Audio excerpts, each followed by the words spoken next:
Როგორ გითხრათ, საუბრობდით რომ შვიდში დაგიბარეს მოხდა გათავისუფლება და ერთხელ რეორგანიზაცია დასახელდა მიზეზად. რა მოხდა ამის შემდეგ და დღეს აქ მოსვლის მიზეზი რა არის თქვენ? მინდა მოგახსენოთ, რომ მე მუშაობდი მეტროპოლიტენის საპატრულო პოლიციაში. თითქმის 6 წელი ამ სტრუქტურაში მუშაობ, კეთილსინდისიად ვასრულებ ჩემს სამსახურებელ მოვალეობას და მოულოდნელად შვიდში დაგვიბარეს მთელი მეტროპოლიტენის საპატრულო პოლიციის შემადგენლობა და მოგთხოვეს რომ დაგვეწერა პატაკები. ადრე ასეთ შემთხვევა იყო, როდესაც კადრებში ავყავდით და გითხრეს რომ ნურაფრის ნუგეშინიათ და ხდება რეორგანიზაცია და ხელახალი დანიშვნები დაიწყება. რა თქმა უნდა, ყველამ დავწერეთ და სამსახურიდან დათხოვნის შესახებ პატაკებს ხელი მოვაწერეთ, გამზადებული იყო. მოულოდნელად ზუსტად 3 დღეში 11-ში გვიბარებენ და დაახლოებით 50 კაცამდე მეტროპოლიტენის საპატრულო პოლიციის ესე იგი გარკვეული მნიშვნელოვანი ნაწილი ყოველგვარი ასნა-განმარტებების გარეშე სათითაოდ დაგვიბარეს და ჩაგვაბარებიეს პირადობის მოწმობა და აღჭურვილობა. როდესაც ჩვენ შევეკითხეთ რის საფუძველზე გვიშვებთ სამსახურებიდან იყო შეიძლება ჩვენთვის გასაკვირის და ამავე დროს შეურაცხყოფელიც, იმიტომ რომ ნორმალური პასუხი ჩვენ ვერ მივიღეთ. ჩვენ გვეუბნებოდნენ რომ იცით რა, თქვენ არასწორი ხედვა გვაქვთ ამ ქვეყნის განვითარებაზე.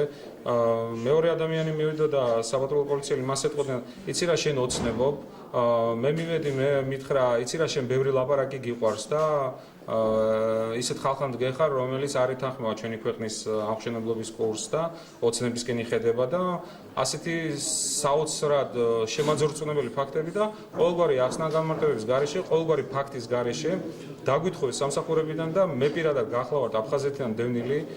მოხუცი მშობლები მყავს, დედაჩემი არის 9-ჯერ ოპერაციები, სოციალურად დაუცველი არის.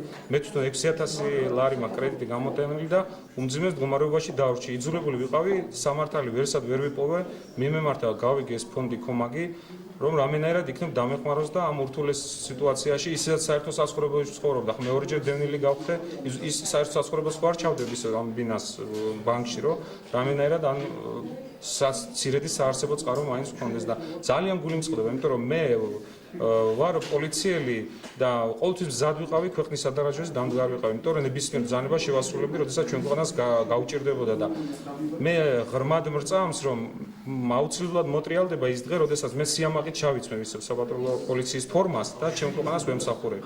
ანუ თქვენი საუბრიდან ვირკვევა, რომ გარკვეული ასე ვთქვათ გათავისუფლებულ პოლიციასთან ნაწილის ასე ვთქვათ კავშირი ჰქონდა, თუნდაც ოჯახის წევრს ან მათნათ ესავთ ქართულ ოცნებასთან. რეალურად იყო თუ არა ეს ასე ვთქვათ პოლიტიკური მოტივით თქვენი და თქვენი კოლეგების გათავისუფლება? დიახ, იყო, არის ჩვენთან რამოდენიმე შემთხვევა, თვითონ აქაც არიან ეს პიროვნებები, როდესაც ცოლის და არის ქართულ ოცნებაში გაერთიანებული, ან კიდე ვთქვათ ბატონი ბიძინას მეუღლის მოგვარე არის საპატრულო პოლიციელი და იცი რა, შენ ალბათ თვითონ იტყვის მაგი, მაგრამ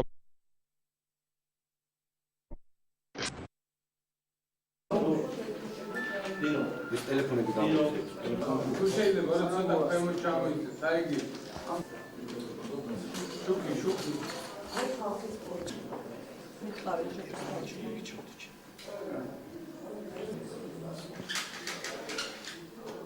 მეტროპოლიტენის სამმართველოს, საპატრულო პოლიციის სამმართველოს თანამშრომლებზე განხორციელდა არასამართლიანი ქმედება საკმაოდ დიდი რაოდენობა პოლიციელების აბსოლუტურად უსამართლოდ იქნენ განთავისუფლებული სამსახურიდან, დათხოვნილი სამსახურიდან. მინდა აღვნიშნო ის ფაქტი, რომ ამ მოქალაქეებს რამდენიმე დღით ადრე პოლიციის მათმა ხელმძღვანელობამ დააწერინათ წინასწარ პატაკები, ანუ განთავისუფლების პატაკები, ხოლო და უთხრეს, რომ ეს იყო უბრალოდ რეორგანიზაცია და ნურაფრის ეშინოდათ მათ, ისინი ჩვეულებრივ ახლიდან უნდა ყოფილიყვენ დანიშნული თავიანთ ადგილებზე. თუმცა რამდენიმე დღეში ეს ადამიანები დაიბარეს და გამოუცხადეს, რომ ისინი აღარ მუშაობენ.